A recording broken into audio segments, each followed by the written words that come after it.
কি রে ভাই, কি বলবো, এমন সাপ বার হয়েছে, ভয়ঙ্কর সাপ। আমার স্ক্রিনে যা ছবি দেখতেছেন, আমাদের গ্রামের পাশে জঙ্গল থাকে, বাট আমাদের গ্রামে অনেক লোক আছে গরুর জন্য ঘাস উস কাটতে যায়, বাট ওগুলা সাপ যদি কামড় দেয় ভাই, বাঁচার অবস্থা নাই। অনেক মানুষ মারা গেছে সাপের কামড়ে। আর যদি তোমাকেও কামড় মেরে থাকে, সাপটা যাওয়ার আগে একটা ছবি তুলে নিও, তাইলে ডাক্তারের কাছে গেলে মেডিসিন পাকতে মানে সুবিধা হবে। আর জঙ্গল আশেপাশেগুলো পরিষ্কার করে রাখিও, বাচ্চা কাচ্চারে সাবধান রাখিও। ও সাপটা বিশংস খারাপ সাপ, যাকেই দংশন করবে সেই মারা যাবে।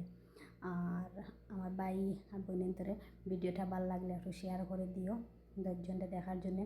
আর বাচ্চা কাচ্চারা একটু খেয়াল করে রাখিও। তুমি তো গাঁও গ্রামে গরু তো লাগি, বাট গাছ কাটার যান জমিনও আর বাড়ির Likey